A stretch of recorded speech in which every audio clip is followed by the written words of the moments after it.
Good morning, my dear brothers and sisters. Isang maligayang pagtanggap po sa inyong lahat dito po sa Manila Cathedral as we celebrate today the 28th Sunday in Ordinary Time. We praise and thank the Lord for gathering us as a family today as again we continue to render Him our gratitude and our thanksgiving for the many blessings we have received. May isa pong bagay na ibinigay na imahen si Jesus sa ating mabuting balita. And that is the eye of a needle. Ang butas ng karayom na tinatawag nga sa pagsasalin sa Tagalog. At ano po ba ang itsura nitong butas ng karayom na ito? Meron po ba dito sa inyo ang nakapag-Holy Land pilgrimage na? Wag po kayong mahiya. Pag nakapag-Holy Land pilgrimage po kayo, libre nyo naman po kami. No? Meron na po ba? No? Hindi pa man po ako nakakapunta doon, pero ang eye of a needle, so to say po, is a hole in a big wall. Kumbaga, isang butas na maliit o marahil kayang lusutan para sa isang tao mula sa labas patungo sa loob. Kung gusto nyo pong umakyat dito sa ating dome, no? Parang eye of a needle po ang pagpasok diyan. No? Kahit ako, hindi po ako kasya dyan. No? Sa laki kong to. No? When you get and you wish to enter that eye of a needle, you have to really be empty and nothing so that you can really enjoy or have that pleasure to come inside that room or that place. You can't even take something with you. Marahil kahit bag mo mahirap ipagsiksikan papasok, kahit anumang mga bagay that we may call as an excess baggage we can't even bring it inside us when we wish to enter that eye of a needle. At marahil ganito po talaga ang buhay natin bilang mga Kristiyano. Every instance of Christian life, every point of our lives is an entrance into that eye of a needle. That we have to live, L-E-A-V-E, so that we can live, L-I-V-E. And how will this be possible for us? So that we can take off things, so that we can now live with our lives. Our first reading would like to teach us about necessities in life.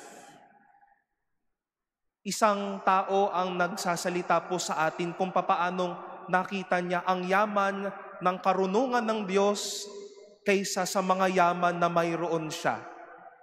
He even said that this richness are just like sand in this world. But God's wisdom is far more better than these other else. Nung pong 2 taon tayong hinagupit ng pandemya, isa po laging paalala ito sa atin, bring the essentials. Buy your essentials. At ang mundo po natin ngayon would like to invite us not only to buy or keep essentials, but sometimes it would cause you to bring unnecessary things. Mga bagay na magpapabigat lang ng bagahe, mga bagay na hindi naman pala kailangan sa buhay na ito.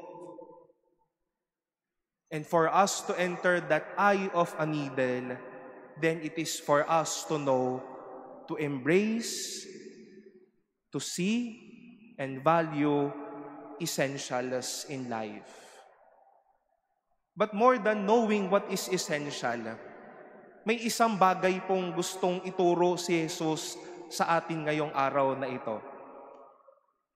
Kung ang pintuan o yung mata ng karayom na ito ay maliit, hindi kakasya, mahanda po tayong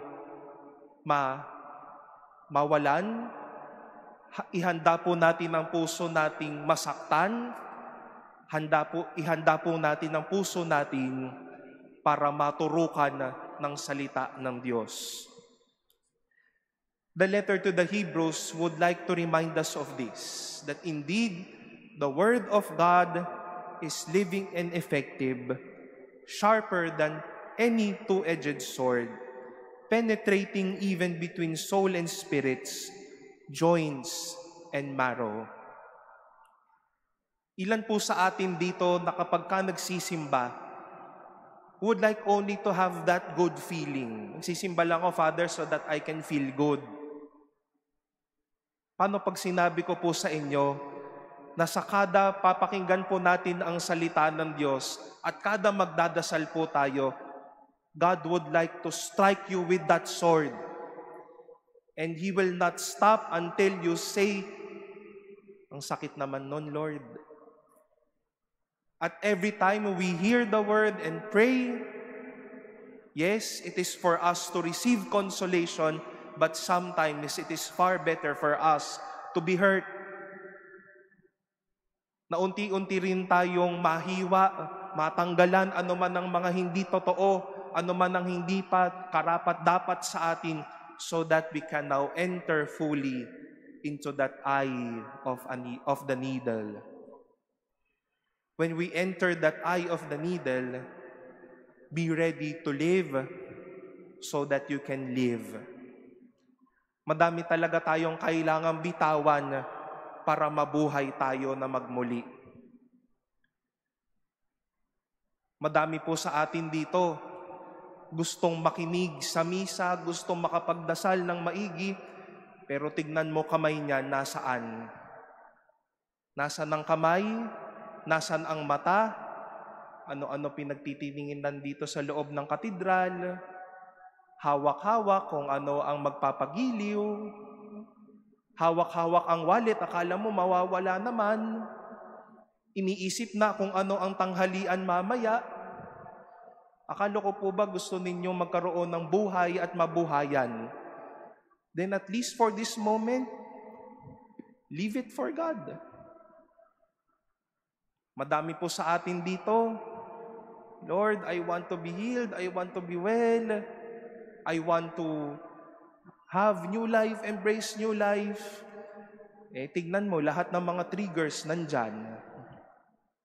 Ayaw magkumpisal, ayaw magdasal, ayaw bitawan ang mga masasamang bagay. Sasabihin ng mga nanay sa mga magulang, gusto ko na pong talikuran yung nakaraan ko, Mami. Pero hindi mabitaw-bitawan si X. We have to drop something, to live on something, so that we can embrace God's life. Ang lakas po nung kapit nung lalaking ito sa kanyang yaman. He was so eager enough to approach Jesus and ask Him, "What must I do to gain eternal life?" Pero ayaw niyang iwan ang mga bagay na ito. Pero parang ayaw niya ring mabuhay ng maigi. Hindi po pinagbabawalan ng Diyos na magtrabaho kayo maigi, magkupkop ng mga bagay na pinagyayaman ninyo. Pero wag lang kumapit masyado. Walang buhay dyan. Binubuhay po tayo niyan. Pero sa unang bumitaw tayo sa Diyos, tingnan po natin saan tayo malalagay. Ano po ang kahihinatnan po natin? Let us try and ask the Lord to help us live things that will totally take us away from life. Things that will continue to distract us from God's will.